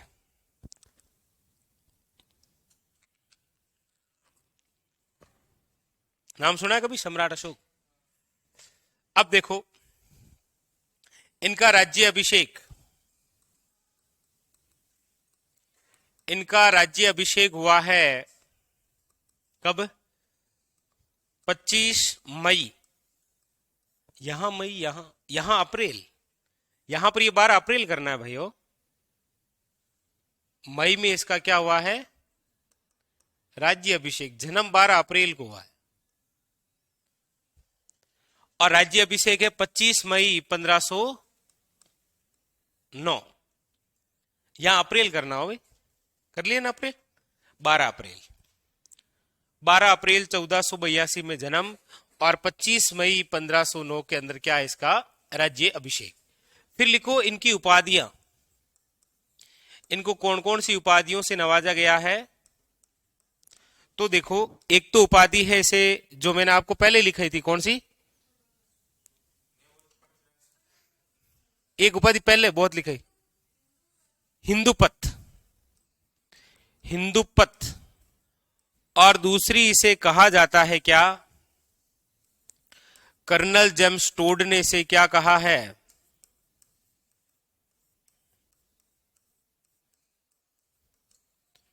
याद रखिएगा, कर्नल जेम्स टोड ने इसे क्या कहा है? सैनिकों का भग्नावेश। सैनिकों का भग्नावेश। ये क्यों कहा है? क्योंकि सांगा के शरीर पर 80 घाव थे। कितने घाव थे? इसीलिए क्या कहा गया? एक क्वेश्चन है आपसे, यदि आप मुझे बता पाए तो। ये बता दिया तो आज बनेगा कोई ना कोई।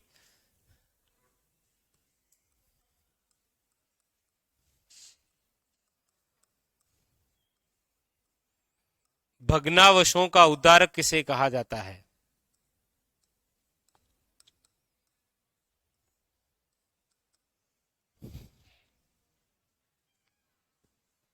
बता सकते हो? सोच सकते हो? भग्नावेश का मतलब होता है खंडित। अरे कुंभा को अभी केवल आपको यह बताया एक आंख फोड़ी है। सॉरी, सांगा। सांगा की क्या फोड़ी है? सांगा तो वो बंदा है जिसके सब एक एक हो गया था। आखिरी में एक आंख बची, एक हाथ बचा और एक पैर बचा। यानी कि शरीर क्या था? खंडित। खंडितों का उद्धारक कौन था? कुंभा। हमने पढ़ा था ना कि कुंभा ने मेवाड़ के 84 में से 32 किले बनाए हैं। तो 32 के 32 वो किले थे जो पहले थे क्या, खंडित थे, उनका उद्धार किया। इसीलिए भग्नावशेषों का उद्धारक किसे कहा जाता है? राणा कुंभा को। तो यहां पर ये नोट करके लिख लेना आप, ठीक है। भग्नावशेष का तात्पर्य होता है खंडित। तो जन्म हो गया 12 अप्रैल को। पिता का नाम, माता का नाम, चाचा का नाम शरण, राज्य अभिषेक, उपाधियां और कर्नल जेम्सटोड का कथन।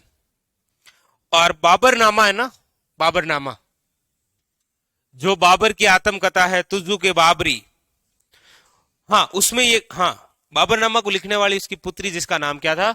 गुलबदन बेगम। तो उस बाबरनामा में ये कहा गया है कि सांगा के पास में 7 राजा है ना, 9 रावल और 104 राजपूत सरदार हुआ करते थे। लेकिन ये बात है किस युद्ध की? खानवा के युद्ध की। तो वो मैं आपको आगे लिखूंगा, ठीक है। ये लिख लिया। ये तो इनका क्या हो गया? परिचय। लिखो लिखो।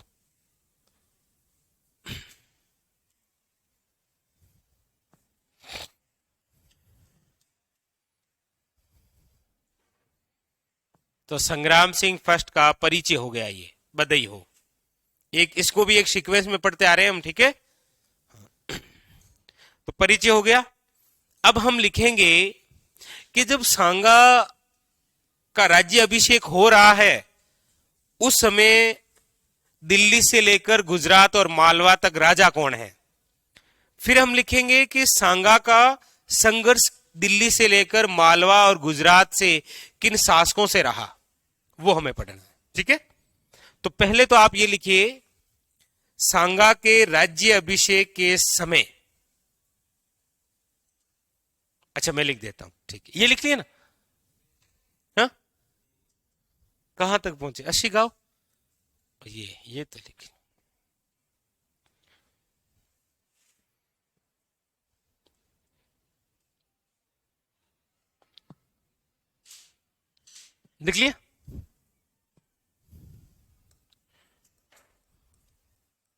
सांगा के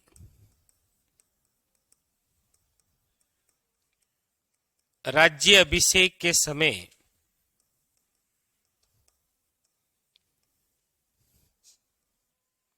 देखो, एक तो डायरेक्ट वन लाइनर क्वेश्चन है कि जब सांगा का राज्य अभिषेक हुआ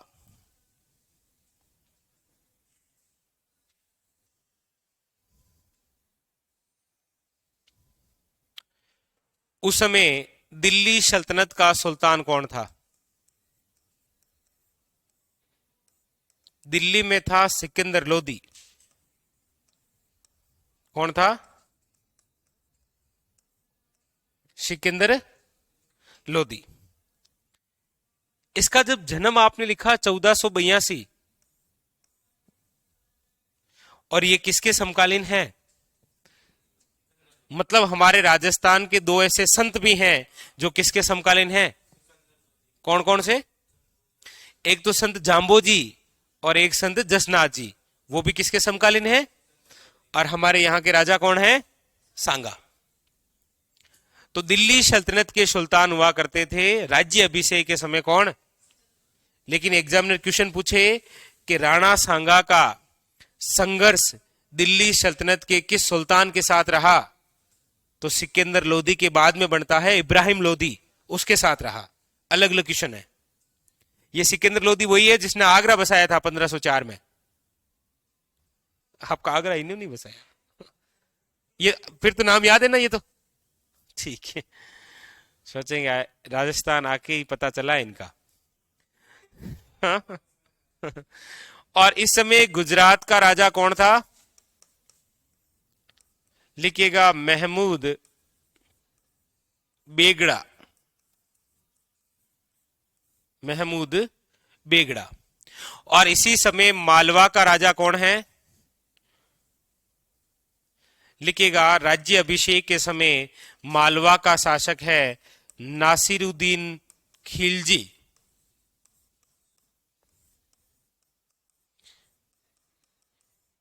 अब आपको यहां कंफ्यूज नहीं होना है कि सर मालवा में तो सांगा ने जिससे संघर्ष किया था उसका नाम था महमूद खिलजी सेकंड, लेकिन वो इसके बाद में बनेगा ना। यहां केवल राज्य अभिषेक की बात हो रही है। यहां पर एक शब्द लिखा है देखो, जिस समय राजा राजा बन रहा है ना 1500 सांगा 1509 में, उस समय यहां पर यह स्थिति है, ठीक है। और सांगा यहां पर है और उधर कौन है? 1509 में मारवाड़ का राजा कौन है, बता सकते हो?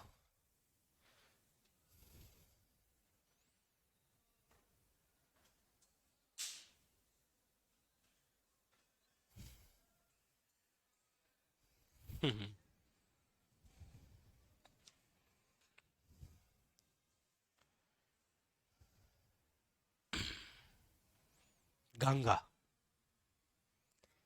मेवाड़ में है सांगा, मारवाड़ में है गंगा। मालदेव, मालदेवी तो हत्या करेगा गंगा की। और राव मालदेव बहुत प्रसिद्ध राजा है, हिंदू बादशाह बोलते हैं उसे। ये लिख लिया। ये केवल किसके समय है? राज्य अभिषेक। अब आप लिखिए सांगा का संघर्ष।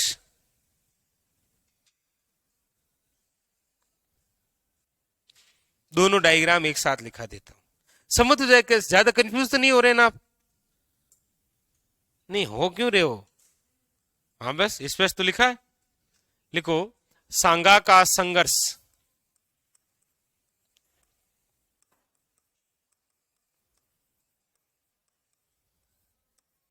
सांगा का संघर्ष। अब सांगा का जो संघर्ष रहा है वो जिन जिन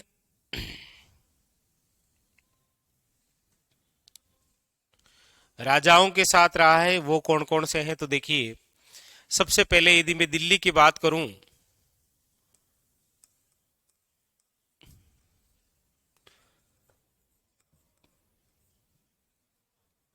तो दिल्ली सुल्तान किसके साथ रहा? वो है इब्राहिम लोदी। किसके साथ रहा? इब्राहिम लोदी के साथ संघर्ष रहा। इब्राहिम लोदी के साथ 1517 और 1518 दो बार युद्ध हुए, ठीक है। 17 और 18 दो बार संघर्ष रहा।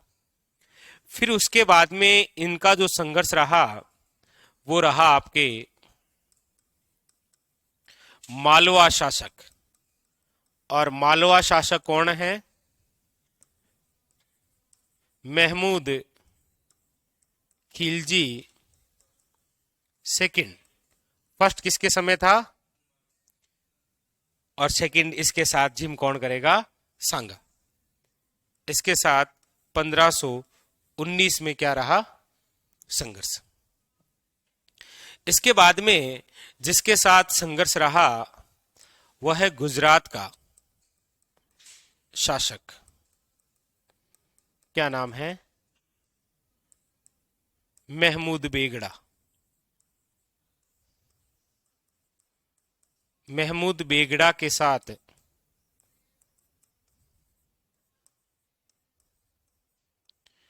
ईडर का युद्ध हुआ 1520। 17, 18, 19 और 20 सांगा फुल पैक है, फुल बिजी है। तब तक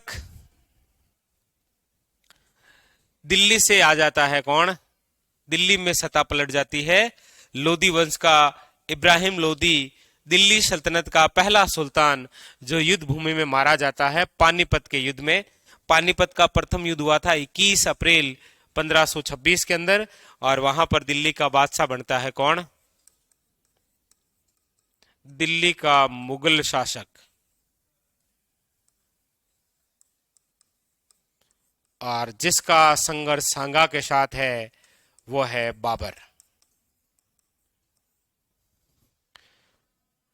तो सांगा जब राजा बन रहा है ना, सांगा जब राजा बन रहा है उस समय गुजरात, मालवा और दिल्ली में ये राजा हैं, ठीक है। लेकिन सांगा राजा बनने के बाद में जिनके साथ युद्ध करेगा वो ये है। तो ये और वो लिखो।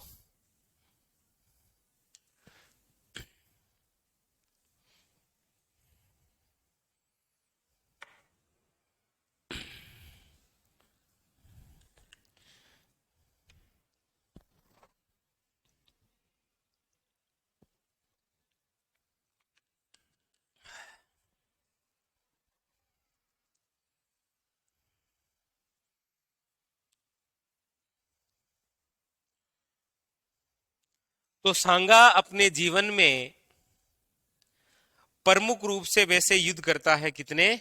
5। 4 जीतेगा, 1 हार जाएगा।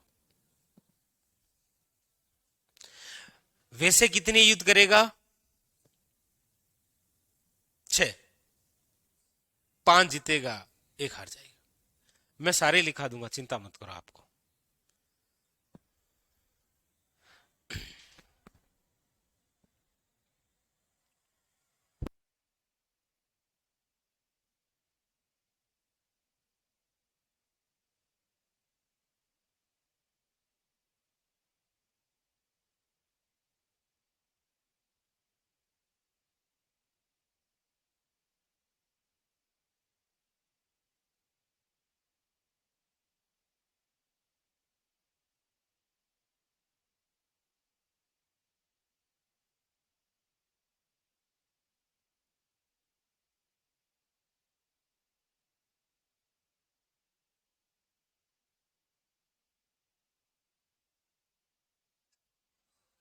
$1527। तो चलो, सांगा से जब भी क्वेश्चन आएगा तो युद्ध से ही आएगा, ये तय है। बोर्ड पर देखो, केवल पेन को रखो और बोर्ड पर देखो। सांगा से जब भी क्वेश्चन आएगा वो केवल कहां से आएगा? युद्ध से। कुंभा से जब भी क्वेश्चन आएगा वो साहित्य और स्थापत्य से क्वेश्चन आता है। तो युद्ध जो हो रहे हैं वो ध्यान रखना है। सांगा के युद्ध,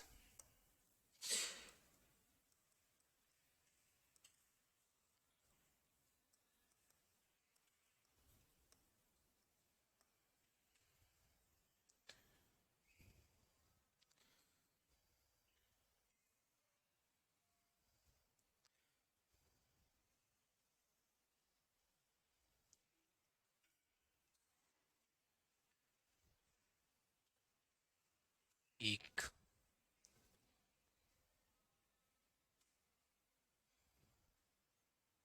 ठीक है।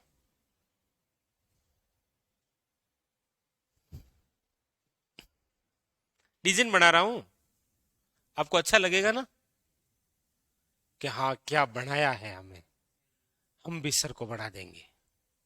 तो 6 युद्ध है। सांगा से संबंधित पहला युद्ध जहां से शुरू होता है उस युद्ध का नाम है खातोली युद्ध। और कितनी मजेदार बात है, खा से ही शुरू है और खा पर ही समाप्त है। खानवा का युद्ध कितनी शानदार ट्रिक है, याद हुआ तो ट्रिक से काम नहीं चलता है। ट्रिक याद नहीं रखनी। आप ट्रिक याद करते हो क्या? नहीं याद। हमने देखा है आभूषणों की इतनी इतनी लंबी 2-2 फुट में लंबी ट्रिक बना लेते हैं और फिर आखिरी में भूल जाते हैं, ठीक है। क्योंकि एग्जामिनर पूछ लेता है बजट टी कहां का आभूषण है, वो फिर 2-2 फुट की जो ट्रिक है ना वो पड़ी रह जाती है। नहीं बनानी है ट्रिक। आजकल ट्रिकों से क्वेश्चन नहीं आता है। वो जमाना आपके पिताजी के समय का था जब ट्रिकों से क्वेश्चन हो जाया करता था, अब नहीं होता। तो खातोली युद्ध से शुरुआत है और समाप्त कहां पर होगा? खातोली का जो युद्ध है ये लड़ा भी कब जाएगा? 1517 में। और खानवा का युद्ध लड़ा भी कब जाएगा? 1527। ट्रिक पीछे भी साथ, इधर भी साथ, हमारा साथ, ये साथ। नहीं नहीं, ट्रिक नहीं बता रहा हूं, ऐसे ही बता रहा हूं मैं तो, भावना में नहीं बहना आपको। पहला युद्ध है खातोली दूसरा युद्ध है बाड़ी युद्ध, ठीक है। तीसरा युद्ध है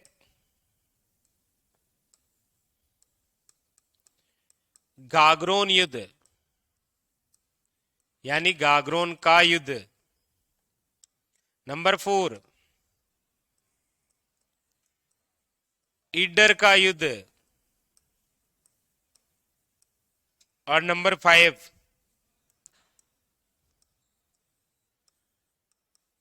बयाना युद्ध।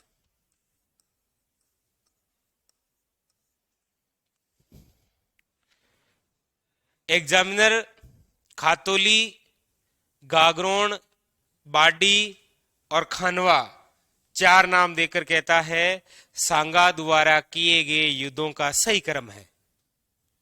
वो कर्म पूछेगा आपके जीवन में, कर्म ही इंपॉर्टेंट है, समझे।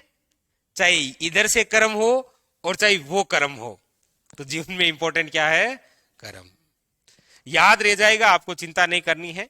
ये 17 में हुआ, ये 18 में होगा, ये 19 में होगा और ये 20 में होगा।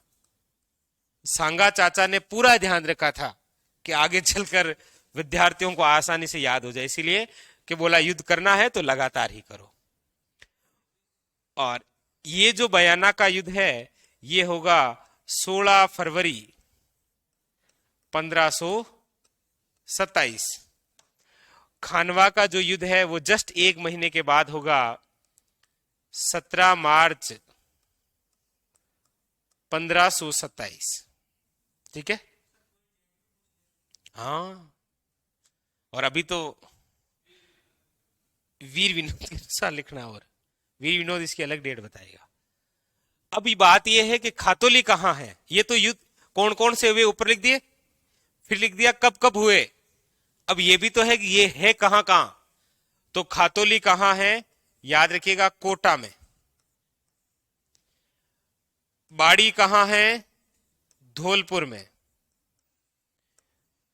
गागरोन कहां है, झालावाड़ में। ईडर कहां है, गुजरात में।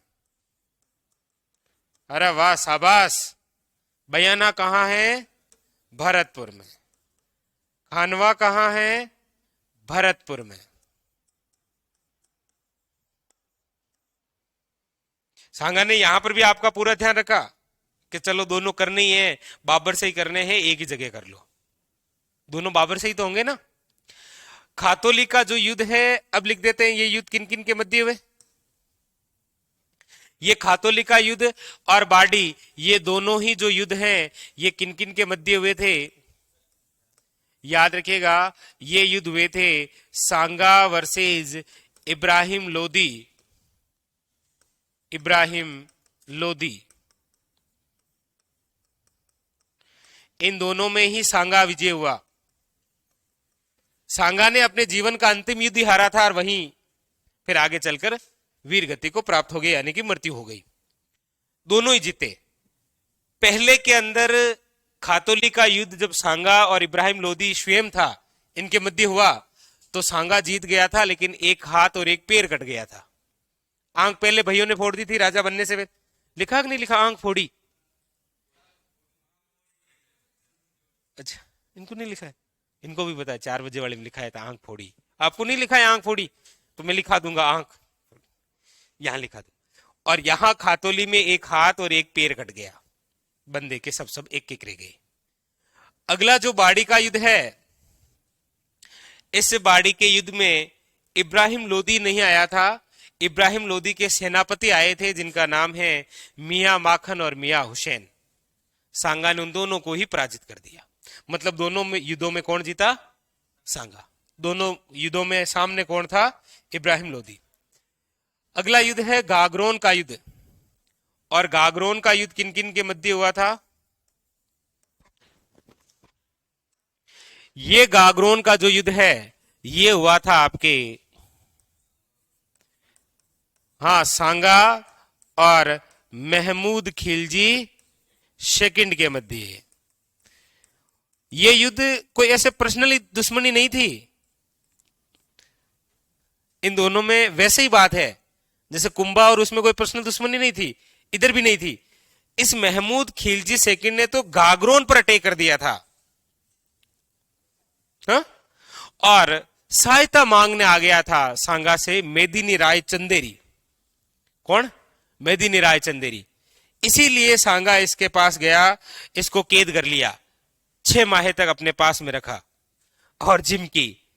फिर जब महमूद खिलजी का पुत्र आया था सेकंड का सांगा के पास में, जिसका नाम था शहजादे, वो आता है और कहता है कि पिताजी को फ्री करो, मां गुजरने वाली है। तो बोला फ्री कर दूंगा लेकिन जमानत के तौर पर तुम्हें रखना पड़ेगा। सांगा ने महमूद खिलजी सेकंड को रिहा किया था, लेकिन इस पुत्र को जमानत पर रखकर बोला फिर तुम यहां रहेगा बेटा। तो बोला ओके ओके चाचा। तो निकल पड़े। वो आगे मैं आपको लिखूंगा, ये युद्ध इनके बारे में लिखूंगा मैं आपको, चिंता नहीं करनी है कहां हाथ कट रहा है कहां पैर कट रहा है, ठीक है। ये तो एक साथ में, जब आप एग्जाम से पहले जल्दबाजी में होंगे ना, और आप अक्सर एग्जाम से पहले जल्दबाजी में रहते हैं कि 1 मिनट में सारा देख लें, उस समय ये आपके डायग्राम काम आएगा। ईडर का जो युद्ध है ये किन किन के मध्य हुआ? तो ईडर का जो युद्ध है ये भी हुआ आपके सांगा वर्सेस महमूद बेगड़ा। अब महमूद बेगड़ा के क्यों हुआ वो आगे की बात है। और इधर बयाना और खानवा, ये अलग अलग लिखना पड़ेगा। ये युद्ध हुआ था, एक तरफ थी सांगा की सेना और एक तरफ थी बाबर की सेना। दोनों नहीं आए थे, ना तो सांगा आया था ना बाबर आया था, इनकी सेना आपस में भिड़ी थी यहां पर। बट उसमें सांगा का एक पुत्र आया था जिसका नाम था भोजराज। भोजराज जो संत मीराबाई का पति है, वो यहां आएगा। कहां कहां से घूम कर आ जाते हैं। और जैसे ये घूमते हैं ये बेचारे घूम जाते हैं, पता नहीं कल्चर में क्या पूछ लेंगे अब। तो इसमें विजय किसकी हुई? सांगा की। इधर खानवा का युद्ध परोपरी इन दोनों के मध्य हुआ था, सांगा वर्सेस बाबर। यहां जीता कौन कोई जरूरी नहीं है, इससे पहले हम चर्चा करते हैं ना जीता कौन है जीता कौन है। यहां पर जीता कौन है कोई जरूरी नहीं है, यहां पर हारा कौन ये खास बात है। वो एक मतलब लाइन आती है ना कि तुम्हारी जीत के बजाय तो हमारे हार के चर्चे ज्यादा है। तो यहां पर सांगा हारा क्यों ये इंपॉर्टेंट है, जीता कौन कोई मतलब नहीं है, हारा कौन ये इंपॉर्टेंट है। लिखो। कल आते ही सर मैं बताऊंगा मैं बताऊंगा मैं बताऊंगा, ऐसे होड़ लगनी चाहिए। आप में क्या होड़ लगती है? मत पूछो मत पूछो हमसे मत पूछो ऐसे होड़ लगती है जबकि होड़ क्या लगनी चाहिए? मैं बताऊंगा मैं बताऊंगा।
सुरेंद्र, बिल्कुल कोई दिक्कत नहीं है।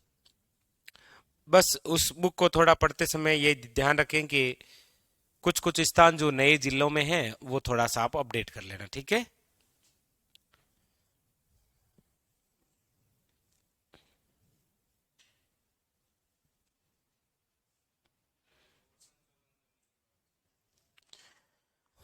हाँ।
सिकंदर लोदी की केवल इतनी सी बात है कि जब सांगा राजा बन रहा है मेवाड़ का, उस समय दिल्ली सल्तनत का सुल्तान सिकंदर लोदी है।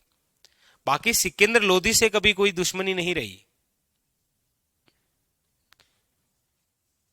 खेतड़ी किसके लिए प्रसिद्ध है? खेतड़ी प्रसिद्ध है तांबे के लिए, क्योंकि वहां पर केंद्र सरकार का एक केंद्र स्थापित है, HCL, Hindustan copper limited. Khetri उस वजह से प्रसिद्ध है, ठीक है। और वैसे खेतड़ी के अंदर हवा महल भी है, और खेतड़ी के अंदर हमारे राजस्थान की भूल भुलैया भी है। जो भारत में भूल भुलैया है ना, कहां पर है भाई भारत में भूल भुलैया? बताया था ना एक दिन, लखनऊ। वैसी भूल भुलैया राजस्थान में खेतड़ी में है।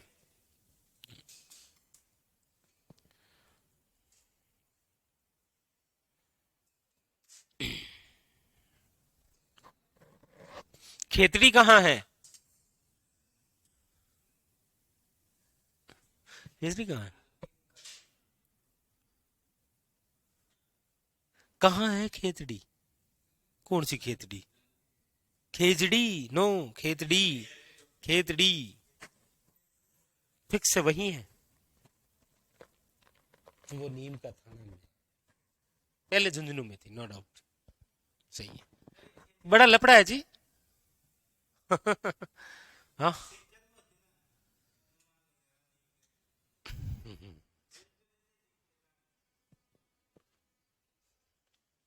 लिख लिया।